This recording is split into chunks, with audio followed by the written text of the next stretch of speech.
Hello and welcome everyone. मेरा नाम है अंकित मिश्रा और आप देख रहे हैं वेदांत बायोलॉजी। वेदांत बायोलॉजी के आज इस वीडियो सेगमेंट में मैं अब आपसे बात करने वाला हूं एकाइनोकॉकस के बारे में। एकाइनोकॉकस एक बहुत ही फेमस जो है पैथोजन है और ये कहीं ना कहीं एक प्लैटिहेल्मिन्थीज भी है जो बीमारी कॉज करता है। और ये ह्यूमंस के अंदर, कैटल के अंदर और सभी तरीके के जितने भी आपके हर्बीवोर्स टाइप के भी एनिमल्स होते हैं उनके अंदर इनके जो है वो पैथोजन जो है वो देखने को मिलते हैं। एकाइनोकॉकस की अगर मैं बात करता हूं तो ये बिल्कुल एक टेप वॉर्म की तरह ही फंक्शन करते हैं, बिल्कुल टेप वॉर्म जैसे ही होते हैं। बट ये उतने ज़्यादा जो है जितने बड़े आपके टेप वॉर्म होते हैं, टीनिया सोलियम होता है, उतने बड़े ये नहीं होते हैं। बट काफ़ी कुछ चीज़ें जो हैं वो इनकी हमारी टेप वॉर्म से मिलती जुलती रहती हैं। जैसे अगर मैं बात करता हूँ इनके हेड पोर्शन की, तो इनके हेड पोर्शंस में आपको जो है वो स्कॉलेक्स जो है वो देखने को मिल जाता है। उसी तरीके से इनमें आपको जो है वो प्रॉपर ये आपको जो है वो क्या बोलते हैं उसको, ये बाइसेक्सुअल होते हैं, मतलब मेल फीमेल दोनों एक ही में रहते हैं। तो काफ़ी कुछ चीज़ें जो है वो टेपवॉर्म से रिलेट करती हैं, इसीलिए हम इनको डॉग टेपवॉर्म के भी नाम से जानते हैं, क्योंकि जनरली ये डॉग को भी डॉग के अंदर भी अपनी लाइफ साइकिल को कंप्लीट करते हैं। तो यहाँ पे मैं आज जो एकाइनोकॉकस आपको लेकर के आया हूँ, ये ग्रेजुएशन के दृष्टिकोण से बहुत इंपॉर्टेंट होता है। मतलब उसमें तो ये क्वेश्चंस पूछे ही जाते हैं, चाहे आप इसको मानिए ना मानिए। बट हाँ, ये है कि पहले इनके क्वेश्चंस जो थे वो बहुत ज़्यादा आते थे, तकरीबन हर एक एग्जाम में आते हैं। आज के एग्जाम में आप देख लीजिएगा, प्रीवियस सिलेबस को अलग अलग इंस्टीट्यूशंस के अलग अलग होते हैं, आप चेक कर लीजिएगा। ठीक है, चलिए खैर हम लोग बात करते हैं एकाइनोकॉकस के आगे जो अदर चीज़ें हैं, जैसे कि इनका किंगडम एनिमेलिया है, फाइलम इनकी प्लैटिहेल्मिन्थीज है, क्लास सिस्टोडा है, ऑर्डर साइक्लोफाइलिडी है, फैमिली टीनिडी है जो टीनिया सोलियम वाली ही है, और जीनस एकाइनोकॉकस और जो स्पेसीज हमने लिए वो बहुत फेमस स्पेसीज जिसका नाम है ग्रेन्युलोसस, एकाइनोकॉकस ग्रेन्युलोसस। तो इसको आपको याद रखना है। ठीक है, बाकी इनकी बॉडी में भी हमें इमेच्योर ग्रेविड देखने को मिलते हैं। ये क्या होते हैं? हमारे मैच्योर ग्रेविड होते हैं। क्या होते हैं? मैच्योर ग्रेविड होते हैं। ग्रेविड इनके जो सेगमेंट्स होते हैं, हर एक ग्रेविड अलग अलग तरह की चीज़ों को बियर करता है, या अलग अलग तरह की चीज़ें होती हैं हमारे ग्रेविड्स के अंदर। आगे हम लोग इसके बारे में और बातें कर लेते हैं। ठीक है, तो फर्स्ट ऑफ ऑल कुछ इंपॉर्टेंट फीचर्स के बारे में हम लोग बात करेंगे। एकाइनोकॉकस के कुछ इंपॉर्टेंट फीचर हैं। Number 1, Echinococcus granulosus also called the hydatid worm. ठीक है, ये एक सिस्ट फॉर्म करते हैं, हाइपर टेप वॉर्म। इनको हम लोग हाइडेटेड वॉर्म, हाइपर टेप वॉर्म के भी नाम से जो है वो जानते हैं। तो ये दोनों नाम आप याद रखिएगा, इनको हम लोग हाइपर टेप वॉर्म और डॉग टेप वॉर्म के भी नाम से जानते हैं। A cyclophyllid cestode that dwells in a small intestine. मतलब कहने का मतलब ये होता है कि जब कोई भी जो होस्ट होता है, होस्ट मतलब क्या होता है? जिसमें पैथोजन एंटर करता है। तो पैथोजन यहाँ पे कौन है? एकाइनोकॉकस। जब कोई भी एनिमल या ह्यूमन बीइंग अगर किसी भी तरीके से ये एकाइनोकॉकस उसकी बॉडी में जाता है, तो उसकी बॉडी में जाने के बाद वो स्मॉल इंटेस्टाइन से जो है स्मॉल इंटेस्टाइन में जाता है, but which are important intermediate host. तो ध्यान में रखिएगा, ये दो होस्ट आपके बहुत इंपॉर्टेंट हैं। जो आपका डॉग होता है वो आपका एक कौन सा डेफिनेटिव होस्ट है, और जो आपका शिप है या फिर आपका लाइव स्टॉक है, काउज है, ये सभी जो हैं ये इनके इंटरमीडिएट होस्ट जो है वो होते हैं। ठीक है, ह्यूमन भी हो सकता है। वेयर इट कॉज सिस्टिक एकाइनोकॉक्सिस, और इनके अंदर जो ये बीमारी होती है उस बीमारी का नाम है सिस्टिक एकाइनोकॉक्सिस। ये बिल्कुल एक सिस्ट फॉर्म करते हैं गोल गोल सा, और वही इस बीमारी का नाम है, और उस सिस्ट को हम लोग हाइडेटेड सिस्ट भी बोलते हैं। तो ये भी आप लोग याद रखिएगा। ठीक है, also known as hydatid disease. The adult tapeworm ranges in length from 3 mm to 6 mm। ये लंबाई को याद रखिएगा। ये डायग्नोसिस के कंडीशंस में बहुत ज़्यादा काम में आता है। डायग्नोस की कंडीशन में जब आप डायग्नोसिस को चेक करते हैं, अगर 3 mm का सिस्ट है कि मतलब पैथोजन अभी उतने ज़्यादा अमाउंट में नहीं है। अगर 6 mm है, काफ़ी ज़्यादा मोटे हैं, बड़े दिख रहे हैं आपको, 6 mm तक साइज है, तो हाईली इन्फेक्टिव आप हो सकते हैं। इनमें आपको 3 प्रोग्लॉटिड्स जो हैं वो देखने को मिलते हैं, मतलब इनकी बॉडी सेगमेंटेड होती है। When intact and immature proglottids, mature proglottids and gravid proglottids. अगर आप इनके डायग्राम की तरफ आएंगे तो आपको इनके डायग्राम में देखने को मिलेगा, look at this, this is the immature segments या प्रोग्लॉटिड्स। ये आपका मैच्योर या फिर ग्रेविड सेगमेंट्स होता है, जिसे हम ग्रेविड प्रोग्लॉटिड्स के नाम से जानते हैं, ठीक है। तो इनके 3 बेसिक सेगमेंट्स आपको देखने को मिलते हैं, जिसमें आपके इमेच्योर प्रोग्लॉटिड्स, मैच्योर प्रोग्लॉटिड्स और एक होता है आपका ग्रेविड प्रोग्लॉटिड्स। अगर ये पूरी तरीके से मैच्योर है तो आपको 3 जो होते हैं वो आपको देखने को मिल सकते हैं। The average number of egg, जो इनमें जो एवरेज नंबर होते हैं एग के, जो egg, the average number of egg पर ग्रेविड प्रोग्लॉटिड्स इज 823, मतलब हर एक ग्रेविड के अंदर जो एग होते हैं वो तकरीबन 823 होते हैं। Like all cyclophyllidean Echinococcus granulosus has 4 sucker. इनमें आपको जो ऊपर की तरफ स्ट्रक्चर में देखने को मिल रहे हैं यहाँ पे, ये इनके क्या हैं, ये इनके सकर हैं। क्या हैं? सकर होते हैं, और जिनके थ्रू ये रोस्टेलम के थ्रू और सकर्स के थ्रू और स्कॉलेक्स के थ्रू ये स्मॉल इंटेस्टाइन से जाकर चिपकते हैं और उनसे अपना न्यूट्रिशन जो है वो कंज्यूम करते हैं, जैसे हमारा टीनिया सोलियम करता है, ठीक है। इनका जो रोस्टेलम होता है वो हुक लाइक होता है, जो स्मॉल इंटेस्टाइन की वॉल से जाकर के चिपक जाता है, ठीक है। Several strain of Echinococcus granulosus have been identified and all but 2 are noted to infective in humans। 2 तरह की स्पेसीज हैं, एक रेस्पिरेटरी सिस्टम में डिजीज कॉज करता है और एक आपका जो है ये जो आपको इंटेस्टाइन वगैरह वाले पोर्शन में देखने को मिल रहा है, ठीक है। तो ये 2 आपके बेसिक्स होते हैं, इनको ध्यान में रखना है। अब यहाँ पे आपको एक कंप्लीट में डायग्राम आपको दिखा दे रहा हूं, तो आपकी और रही सही चीजें भी पूरी हो जाएं। तो यहाँ पे अगर आप देखिए तो आप डायग्राम में साफ साफ देख सकते हैं कि ऊपर की तरफ हुक होता है रोस्टेलम, जो बिल्कुल एक कटिया जैसा होता है, जो स्मॉल इंटेस्टाइन की वॉल से चिपक जाता है। सकर, जिनसे ये न्यूट्रिशंस वगैरह कंज्यूम करते हैं। स्कॉलेक्स, इस पूरे रीजन को, हुक, रोस्टेलम और सकर वाले रीजन को ही हम लोग स्कॉलेक्स बोलते हैं, और इस पूरे सेगमेंट वाले रीजन को हम लोग नेक और बोलते हैं, जहां से ये न्यूट्रिशंस वगैरह कंज्यूम कर सकते हैं। उसके बाद यहाँ पे एक इमेच्योर सेगमेंट्स होता है, जो कि आपको यहाँ पे देखने को मिल रहा है। साथ में यहाँ पे एक मैच्योर सेगमेंट्स होता है, जो आपको यहाँ पे देखने को मिल रहा है। इसमें आपको टेस्टिस देखने को मिल रहे हैं और ओवरी भी देखने को मिल रहे हैं, जिससे ये बात प्रूफ होती है कि ये हमारे कैसे होते हैं, ये हमारे जनरली बाइसेक्सुअल होते हैं, और इनके अंदर आपको मैच्योर सेगमेंट्स में आपको जो है वो रिप्रोडक्टिव स्ट्रक्चर्स देखने को मिल रहे हैं। साथ में इसमें आपको गट्स वगैरह का भी फॉर्मेशन देखने को मिलता है।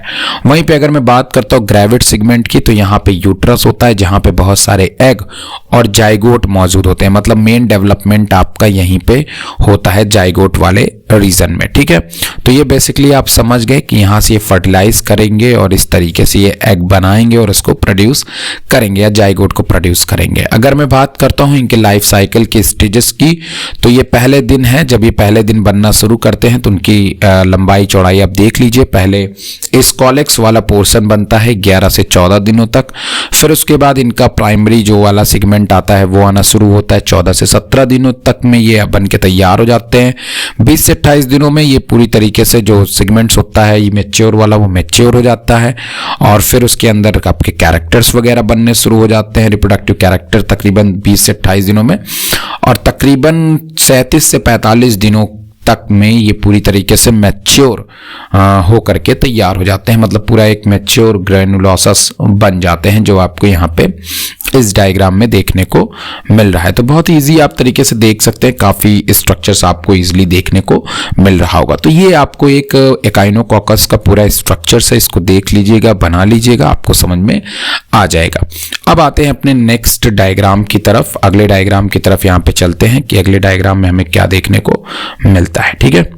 तो now the next one is that Echinococcus, आपका नेक्स्ट यहाँ पे डायग्राम है लाइफ साइकिल का, जो एक काफी इंपॉर्टेंट टर्मिनोलॉजी होती है हमारे किसी भी टॉपिक के ऊपर। अगर हम जब भी वीडियो बनाते हैं तो उसकी लाइफ साइकिल काफी हद तक मायने रखती है।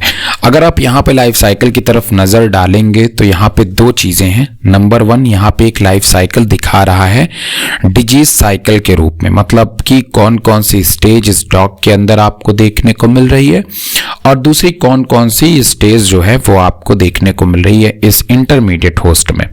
तो चाहे शुरुआत आप डेफिनेटिव से करिए, चाहे आप शुरुआत एज से करिए, इंटरमीडिएट होस्ट से करिए, बट मैं बहुत ही बेसिक तरीके से बात करता हूं। तो देखिए, जो हमारा डेफिनेटिव होस्ट होता है उसके अंदर कोई भी पैथोजन एडल्ट फॉर्म में होता है, मैच्योर फॉर्म में होता है। बात समझ में आया? जो डेफिनेटिव होस्ट मतलब जो डॉग है उसके अंदर एकाइनोकॉकस एकदम मैच्योर और एडल्ट फॉर्म में है, तो जाहिर तौर पे ये रिप्रोडक्शन करेंगे, सेक्सुअल रिप्रोडक्शन करेंगे, बट ये बाइसेक्सुअल है, तो मेल और फीमेल गैमेट्स एक ही में फ्यूज करेंगे और इनके अंदर एग प्रोड्यूस होगा। जो एग होगा वही एग, अब तुमको पता है कि ये जो एग है ये ऑलरेडी फर्टिलाइज है, तो यही एग जो आपका होता है ये एग फीसस के थ्रू बाहर ग्राउंड में हो सकता है और उस ग्राउंड में जो आपकी क्या बोलते हैं भेड़ वगैरह होती हैं, जो घासें वगैरह चरती हैं, ये उस फीसस के थ्रू इस भेड़ या इस शिप के अंदर जा सकता है। तो ये दूसरे नंबर पे आपको दिख रहा है, ये इम्ब्रियोनेटेड एग होता है which one is ingested by any shape and other one, या फिर ये जो है ये आपके ह्यूमन बीइंग में भी जा सकता है। तो ये एग जो फीसस के थ्रू ग्राउंड में है वो इन ह्यूमंस में भी जा सकता है। ठीक है, तो इसको ध्यान में रखिएगा। और ह्यूमन बीइंग कई दफे क्या करते हैं कि शिप वगैरह को भी खाते हैं, तो अगर एज आ मीट वो भी कंज्यूम करते हैं तो मीट के भी थ्रू, अगर अच्छे से पका मीट नहीं है, बहुत हाईली इन्फेक्टेड मीट है, या फिर वो खाना बना रहे हैं या मीट काट रहे हैं, तो उस टाइम पे भी ये जो एग है वो ह्यूमन के अंदर जा सकता है। और ये ह्यूमन के कौन कौन से पार्ट को इन्फेक्ट करेगा, लुक एट दिस, ये ब्रेन को भी कर सकता है, लंग्स को भी कर सकता है, लीवर को भी कर सकता है, और आपके यहाँ तक कि स्प्लीन को भी डैमेज कर सकता है, स्मॉल इंटेस्टाइन को डैमेज कर सकता है। तो ये एक काफ़ी ज़्यादा डैमेज कर सकता है ह्यूमन बॉडी को, बोन्स वगैरह को भी डैमेज कर सकता है। बट इसके बाद ये फीसस के थ्रू यहाँ पे स्मॉल इंटेस्टाइन में आएगा एंड देन ये रिलीज हो सकता है फीसस के थ्रू ह्यूमन बॉडी से भी। ठीक है, खैर यहाँ पे ये इन्फेक्टिव फेज होता है। नंबर 1, इस बात को आप ध्यान में रखिएगा। अभी आप इसको डायग्नोस नहीं कर पाएंगे, तो डायग्नोस कब होगा मैं आपको भी बताता हूं। तो यहाँ पे क्या हुआ कि ये फीसस के थ्रू ग्राउंड में गया, ग्राउंड में जाने के बाद इसको किसी भेड़ वगैरह ने खा लिया। अब अभी तक ये डेफिनेटिव होस्ट में था, now this was in intermediate host. तो ingestion by egg in faeces, faeces के थ्रू इसने शिप ने जो है वो खा लिया, जो है घास को जब खाया तो एग भी उनके अंदर चला गया।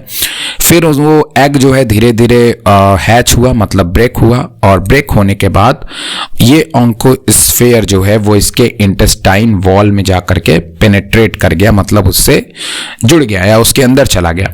फिर इसका डेवलपमेंट होता है और इसका डेवलपमेंट होने के बाद ये जो है बना लेते हैं हाइडेटेड सिस्ट। क्या बना लेते हैं? हाइडेटेड सिस्ट बना लेते हैं। ये जो हाइडेटेड सिस्ट होते हैं अब ये धीरे धीरे एंटर करते हैं अलग अलग ऑर्गन्स के अंदर, जैसे लीवर, लंग्स, अलग अलग जगहों पे ये जाते हैं। अब ये जो सिस्ट आपको देखने को मिल रहा है इसके अंदर आपके एकाइनोकॉकस हैं, ठीक है, इस सिस्ट में। अब उसके बाद क्या होता है कि ये जो सिस्ट होता है ये यही सिस्ट बनना शुरू हो जाता है आपका प्रोटोस्कॉलेक्स। क्या बनना शुरू हो जाता है? प्रोटोस्कॉलेक्स जो है वो बनना शुरू हो जाता है। और यही सिस्ट जो हाइडेटेड सिस्ट होता है दे आर कन्वर्टेड इनटू प्रोटोस्कॉलेक्स, और प्रोटोस्कॉलेक्स बनने के बाद ये आपका बन जाता है स्कॉलेक्स, और यही स्कॉलेक्स जब बन जाता है तो वो जाकर के इंटेस्टाइन से चिपक जाता है। अब ये किसके इंटेस्टाइन से चिपकेगा आप बता सकते हैं?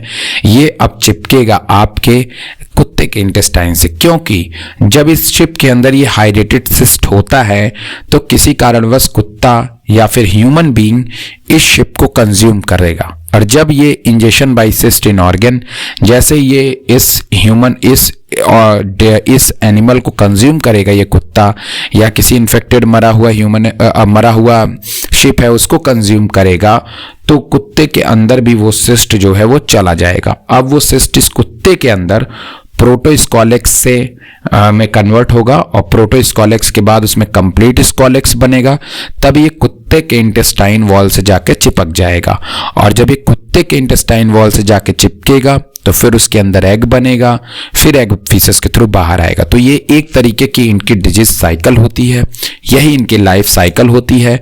यहाँ पर जो डायग्नोस करने वाली चीज होती है वो होती है, आप शिप के अंदर इसको डायग्नोस कर सकते हो, उसमें जिस समय वो शिप के अंदर जो है वो सिस्ट मौजूद हो। इसके कई अदर सिम्टम्स भी होते हैं जिसके लिए मैं फिर कभी वीडियो बना दूंगा, ठीक है।